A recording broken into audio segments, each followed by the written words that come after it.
Brought to you by Envy, the power of French perfume. Nice perfume.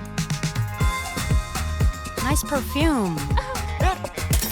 Envy, the power of French perfume. बहुत बहुत स्वागत है आप सभी का स्पोर्ट्स तक में। आपके साथ मैं हूं प्रियांश शर्मा और टीम इंडिया का कारवा इस टेस्ट सीरीज में अब पहुंच चुका है। कहां पे? मैनचेस्टर में। जी हां, मैनचेस्टर में मुकाबले की शुरुआत होगी 23 जुलाई से। लेकिन उससे पहले टीम इंडिया के मन में भी और आप सभी फैंस के मन में भी ये सवाल रह रहा है होगा कहीं ना कहीं कि जो मैदान आप मेरे पीछे देख रहे हैं, जिसको मैनचेस्टर का ओल्ड ट्रैफर्ड मैदान कहा जाता है, इसकी जो ये पिच है ये कैसी रहने वाली है, ये कैसा बिहेव करने वाली है?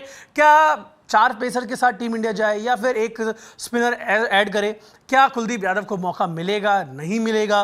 सारे सवाल आ रहे हैं ना मन में। अब इन सभी का जवाब चलो मैं आपको देता हूं। यहाँ पर पिच रिपोर्ट में बताएंगे मैनचेस्टर की यहाँ पे कि क्या क्या हो सकता है, क्या नेचर है टीम इंडिया का, क्या यहाँ पर रिकॉर्ड है, ओवरऑल रिकॉर्ड्स क्या यहाँ पे क्या कहते हैं, टॉस जीत के पहले बल्लेबाजी करनी चाहिए या गेंदबाजी करनी चाहिए, सारी बातें इस वीडियो में आपको बताएंगे।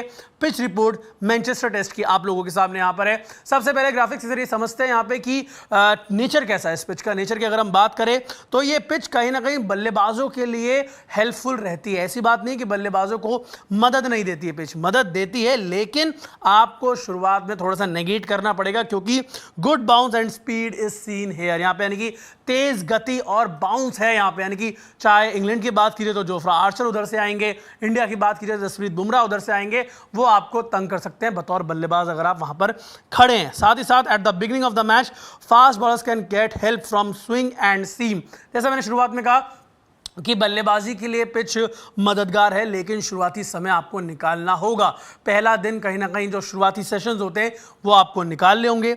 The team winning the toss can decide to bat first, ऐसा भी हो सकता है यहाँ पे, ये भी आप फैसला होता हुआ देख सकते हैं।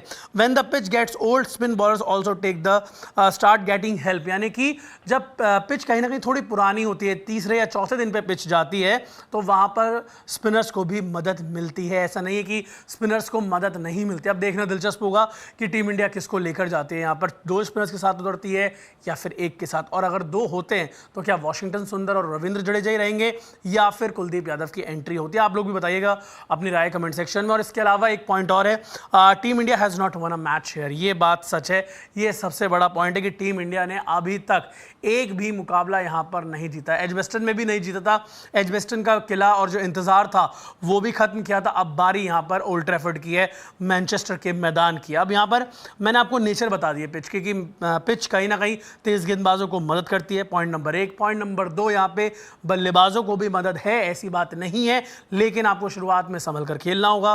तीसरे, चौथे और 5वें दिन यानी कि आपको स्पिनर्स को भी मदद मिलेगी, तो स्पिनर्स भी एक्शन में नजर आएंगे। ओवरऑल आपको एक बहुत ही अच्छा कॉन्टेस्ट देखने को मिलेगा। ये तो नेचर की बात हो गई, पॉइंट्स मैंने आपको बता दिए। कुछ आंकड़े भी देखते हैं क्योंकि आंकड़ों से तस्वीर और ज्यादा यहां पर साफ हो जाती है। ओल्ड ट्रैफर्ड में टेस्ट मैचेस में क्या आंकड़े, चलिए वो आपके सामने मैं यहां पर रखता हूं। सबसे पहले अगर आप देखें 86 मैचेस यानी कि 86 मैचेस खेले गए हैं पहले बल्लेबाजी करते हुए। ये आंकड़ा देखिएगा, पहले बल्लेबाजी करते हुए 32 मुकाबले टीमों ने जीते हैं। पहले गेंदबाजी करते हुए 17 टीमों ने मुकाबले जीते हैं, 17 बार यहाँ पे। यानी कि टॉस जीतिए और पहले यहाँ पर बल्लेबाजी कर लीजिए, क्योंकि आप नहीं चाहते बीइंग इंडियन टीम की आप चौथी इनिंग्स में बल्लेबाजी करें।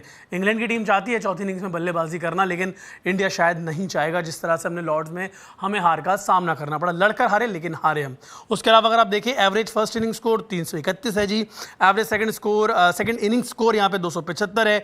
एवरेज थर्ड इनिंग स्कोर की बात करें 226, और एवरेज फोर्थ इनिंग स्कोर 169 है। हाईएस्ट 656 है, लोएस्ट 58 है। अब एक चीज समझिएगा, ऐसे ही कुछ आंकड़े लॉर्ड्स के भी थे, वहां पर भी जो एवरेज फोर्थ इनिंग स्कोर था वो एकदम ड्रास्टिकली नीचे गिरता था, और वैसे यहाँ पे मैनचेस्टर में होता हुआ नजर आ रहा है। तो आप चाहेंगे कि टॉस जीते, जो पिच नई पिच है, जो उसकी मदद है, आप वो शुरुआत में ही ले लें। हाँ, अगर आप बल्लेबाजी करते हैं पहले तो कहीं ना कहीं आपको यहाँ पे थोड़ा सा बल्लेबाजी में सावधान रहना पड़ेगा। स्विंग एंड सीम आपको देखने को मिलेगा with a spice of bounce यहाँ पे, लेकिन अगर आप वो चीज निकाल लेते हैं तो बल्लेबाजी में आपको आसानी होगी। और सबसे बड़ी बात, चौथी इनिंग्स में आप शायद बल्लेबाजी यहां पर नहीं करना चाहेंगे। मैनचेस्टर का मैदान किसको लेकर जाएंगे, बहुत बड़ा सवाल है। सवाल नंबर 2, ऋषभ पंत, ध्रुव जुरैल। क्या ऋषभ पंत बतौर विकेटकीपर बल्लेबाज खेलेंगे या सिर्फ बल्लेबाज के तौर पर? अगर बल्लेबाज के तौर पर खेलते हैं तो क्या नीतीश कुमार रेड्डी जो चोटिल हो गए उनकी जगह ध्रुव जुरैल को नंबर 6 पे आप फिक्स करेंगे? ये एक सबसे बड़ा सवाल बनता है, क्योंकि आपको विकेटकीपर भी चाहिए।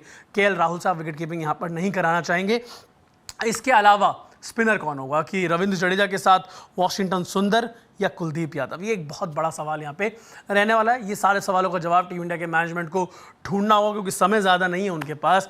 23 जुलाई से, जैसा मैंने कहा शुरुआत में, इस टेस्ट मैच की शुरुआत होगी। टीम इंडिया के लिए ये टेस्ट मैच बहुत ज़्यादा इंपॉर्टेंट यहाँ पर रहने वाला है इस सीरीज़ के, अगर आप पर्सपेक्टिव में देखते हैं। आप लोगों को क्या लगता है, क्या होगी टीम इंडिया की प्लेइंग 11? आप लोग अपनी राय हमें कमेंट सेक्शन में ज़रूर बताएं। पिच को लेकर आप लोगों को क्या लगता है वो भी बताएं, और वीडियो अच्छी लगी हो तो वीडियो को लाइक करें, साथ ही साथ स्पोर्ट्स तक को सब्सक्राइब करना बिल्कुल ना भूलें, क्योंकि इंडिया वर्सेस इंग्लैंड की सीरीज की सारी अपडेट्स आपको ग्राउंड जीरो से हम लगातार दे रहे हैं। अभी के लिए मुझे इजाजत दें, धन्यवाद। यह है इंडिया और इंग्लैंड का महामुकाबला। लाइव मैचेस तो आप देख लेंगे, मगर खेल के पीछे टीमों की स्ट्रैटेजी, टीमों की चाल और फिर आपके सवाल, ये सब होंगे स्पोर्ट्स तक। तो अभी तक अगर आपने स्पोर्ट्स तक को सब्सक्राइब नहीं किया तो फटाफट सब्सक्राइब भी कर लीजिए और नोटिफिकेशन की घंटी भी बजा डालिए।